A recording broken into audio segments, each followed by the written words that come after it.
Bonjour, c'est Cryptoly, j'espère que vous allez bien. Moi, ça va, même si, à force d'être en Europe, je me pose quand même beaucoup de questions. Alors pour être même totalement transparent avec vous, je me dis que je commence à en avoir marre de l'Europe. Quand je vois un petit peu ce qui se passe, quand je vois notre position par rapport à la crypto, que ce soit la loi MiCA, que ce soit par rapport à l'intelligence artificielle, gros point de la discussion qu'on va avoir aujourd'hui, et on peut se poser la question d'une forme de vassalisation que l'on va avoir de l'Europe par rapport aux États-Unis, ou peut-être même pire par la suite. Le but de cette vidéo, ça va être principalement de vous faire comprendre ce qui est en train de se passer, et à quel point on a ici un changement drastique de polarité du monde, beaucoup plus important qu'il y a quelques années, et c'est en train de s'accentuer à une vitesse de dingue. Et c'est principalement lié à l'intelligence artificielle, et le plus gros exemple que l'on peut avoir, c'est Lucy. Alors Lucy, peut-être vous ne la connaissez pas, et j'ai envie de vous dire tant mieux pour vous, parce que ça éviterait peut-être d'avoir honte d'avoir certains produits comme ça sortis, financés par vos impôts, financés par la France, parce que ça a été une intelligence artificielle qui avait pour but, historiquement, d'être proposée pour l'éducation nationale.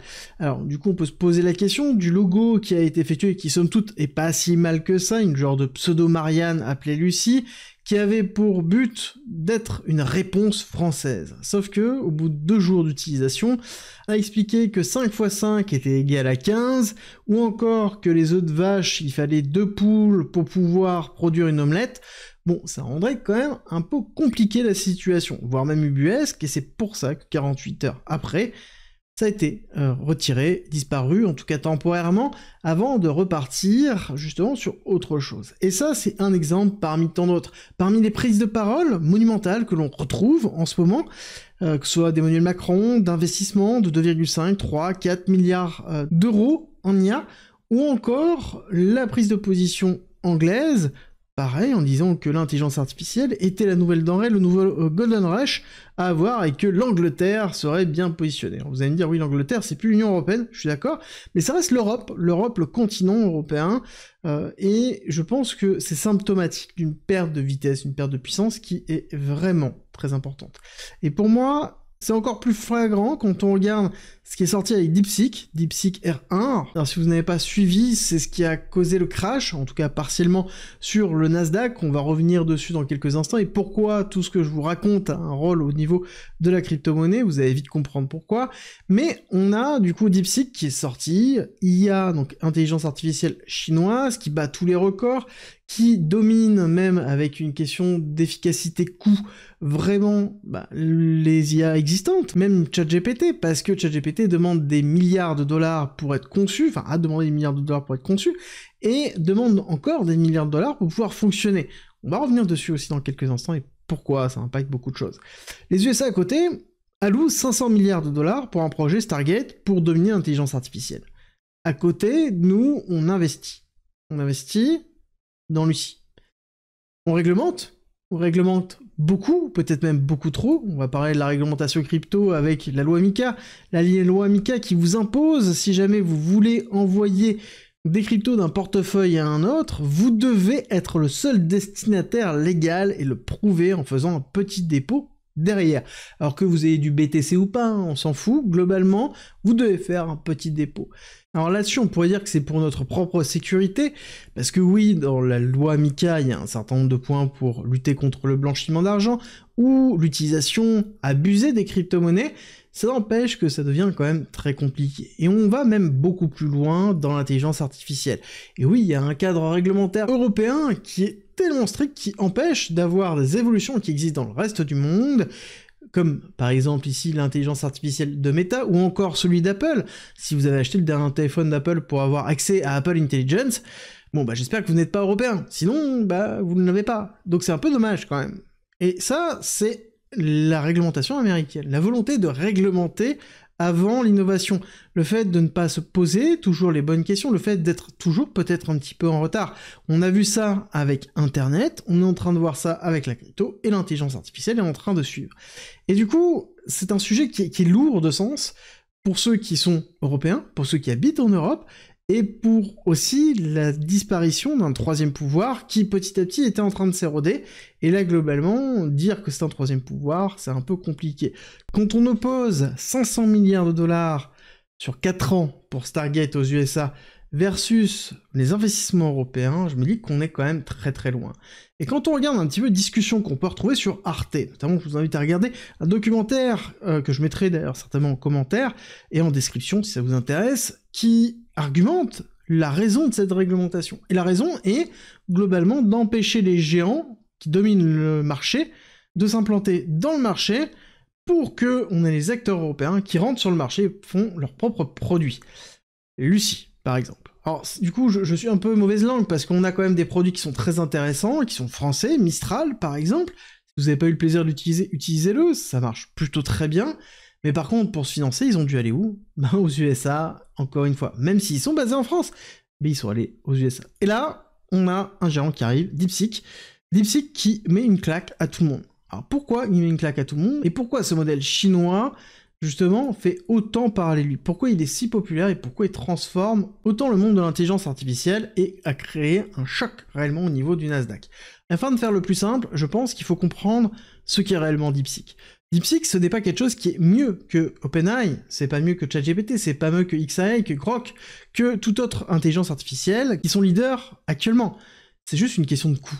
Ça a mis 100 fois moins de temps à être développé, ça a coûté 100 fois moins à être développé et à être entraîné. Et chaque occurrence, chaque inference, c'est le nom que ça a, dans lequel on exécute l'intelligence artificielle, coûte 1/100 réellement de ce que coûte ici un appel à l'intelligence artificielle. Et ça a toujours été le gros problème, c'est-à-dire que l'intelligence artificielle demande beaucoup de puissance de calcul à être entraînée, mais même à être exécutée, ça demande énormément. Et plus on va l'utiliser, plus on va avoir de data stockée dans une mémoire interne, plus ça prend de l'énergie, plus c'est compliqué, et vous comprenez là où on se retrouve dans une problématique long terme. Et là, on a une rupture technologique, non pas sur les performances à proprement parler d'intelligence artificielle, mais en tout cas sur le ratio performance-coût. Et c'est là où il y a une véritable rupture, et c'est là où ça fait mal, et c'est là où on a des questionnements qui se font plutôt américains, qui remettent en cause DeepSeek et justement le fait qu'ils n'utilisent pas les microchips les plus aboutis, que en l'occurrence c'est quelque chose qui peut être plus ou moins fait par tout le monde et lancé par tout le monde. Bon, moi de mon côté, surtout, ce que je vois, c'est que ça a impacté beaucoup le leader du domaine, et notamment le producteur de microchips mondial, celui le plus connu, Nvidia. Nvidia qui a pris une grosse claque, qui a pris vraiment une grosse claque. On voit vraiment le gap qui s'est effectué. D'ailleurs, j'en avais parlé il y a peu de temps en vous disant qu'on allait peut-être avoir une opportunité d'achat dans les alentours de 100-111, parce qu'on avait des trucs assez sympas qui se passaient sur, justement, Nvidia. Et là, on a eu un gap, un sacré gap. 141, à l'ouverture, on est passé à 124. Parce que on a un choc. On a un choc de se dire, est-ce qu'on a vraiment besoin d'autant de puissance de calcul? Est-ce qu'on n'a pas des meilleurs moyens de faire? Ça a toujours été le cas. On a toujours ces phases-là, justement, où on a une amélioration de ce qui est fait, une optimisation qui peut être effectuée de façon linéaire, donc quelque chose qui est continuel, ou par palier, comme là on est en train de le vivre. Mais est-ce que ça veut dire que c'est la fin des USA dans le domaine? Non, absolument pas. Justement, ça va donner encore plus un coup de boost énorme à l'industrie américaine. Ça va aller beaucoup plus loin. C'est pour ça aussi que le Nasdaq est en train de prendre une claque. C'est parce qu'on a Nvidia, on a Tesla qui sont en train de morfler. Tesla qui ne veut plus être reconnue comme une société spécialisée dans la voiture électrique, mais spécialisée dans la robotique et dans l'intelligence artificielle. Donc on a ici une tech US qui est en train d'en pâtir. Et forcément, il y a des répercussions sur Bitcoin. Pourquoi? Parce que les USA sont le pays, la capitale de l'intelligence artificielle et de la crypto-monnaie. Il y a quelques jours, on nous a dit ça. Donc forcément, ça veut dire qu'on a une relation très forte dans la technologie américaine, et la crypto-monnaie est interfacée directement avec l'IA, dans la représentation globale. Et donc, on a un rattachement directement à la tech américaine, que ce soit à travers les USA, à travers Trump, à travers la relation entre IA et crypto-monnaie, et donc forcément on s'est mangé une grosse claque. Est-ce que c'est fini? Je ne pense pas, je pense qu'on va continuer peut-être à se manger une continuité de cette claque-là, mais c'est une vague parmi tant d'autres qui arrivent, et sont toujours dans ces vagues-là, qui sont positives ou négatives, où on a une valorisation qui va arriver. Je pense qu'on verra certainement des évolutions impressionnantes, côté américaine aussi, parce que ça va redynamiser cette notion de guerre. Comprenez bien que maintenant, la nouvelle ressource, c'est l'intelligence artificielle. La nouvelle ressource, pour la croissance, ce n'est plus le pétrole, ce n'est plus l'énergie, c'est l'intelligence artificielle. Alors oui, l'intelligence artificielle est peut-être un dérivé de l'énergie, de la puissance de calcul, je suis d'accord avec vous, mais in fine, ça reste l'IA, la puissance intellectuelle.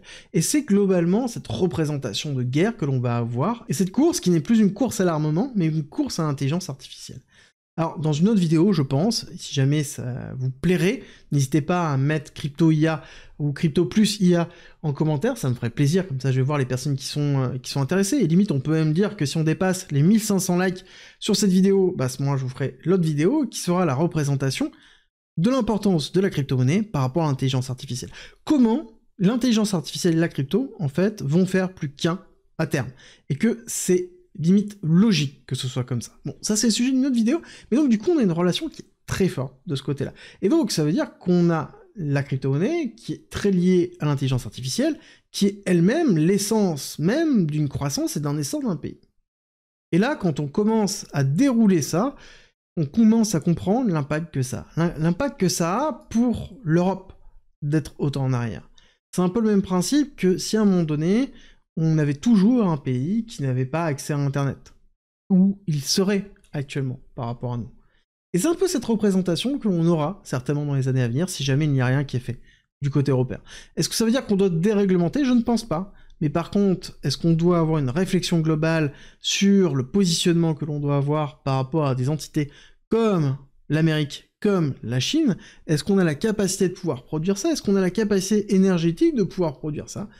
Je ne sais pas. Mais tout ça, ce sont des réflexions que l'on doit avoir tous ensemble, que ce soit l'Europe, que ce soit les USA, que ce soit la Chine, en tant qu'investisseur, on doit prendre en considération ça. Que ce soit dans de la crypto, que ce soit ailleurs, et je pense qu'on vit une période qui est juste impressionnante et qu'on va voir vraiment dans les années à venir des choses transformer notre vie, notre société. Et nous, en tant qu'investisseurs, le but va être d'essayer d'utiliser ces transformations pour pouvoir en tirer le meilleur parti, que ce soit à travers les crypto-monnaies ou peut-être autre chose à terme. Je pense qu'on ne peut pas encore anticiper ce que sera le marché dans 3, 4, 5 ans. Mais il y aura des opportunités partout. Et d'ailleurs, c'est une des raisons pour lesquelles j'ai créé un groupe 100% gratuit d'investisseurs, actuellement en crypto, mais pourquoi pas plus tard, dans lequel vous allez avoir de la formation, des lives, des articles, des outils, bref, tout pour pouvoir évoluer de votre côté. Si ça vous intéresse, en commentaire en description, parce que pour moi, c'est essentiel d'avoir ces réflexions-là. C'est essentiel de pouvoir discuter simplement de l'impact de DeepSeek sur le marché traditionnel. Est-ce que c'est une surréaction sur justement quelque chose qui a fait si mal que ça, ou est-ce que c'est justement vraiment une transformation? Là-dessus, on aura toujours les sceptiques qui nous diront « Oui, mais Lucie, en fait, c'est bien, et DeepSeek, c'est juste un coup de com'. » Et on aura ceux qui seront à contrario, 100% full, dans la représentation de l'évolution pure de ce qu'est DeepSeek. Est-ce que de là, on doit dire qu'on n'a pas besoin d'avoir Nvidia et que Nvidia ne vendra plus de cartes graphiques? Je pense qu'on en est très loin. Je pense même qu'on est très loin. Parce qu'à partir du moment où on donne la possibilité de diminuer le nécessaire, justement, pour pouvoir produire de l'intelligence artificielle, ça veut dire qu'on va avoir de plus en plus d'intelligence artificielle.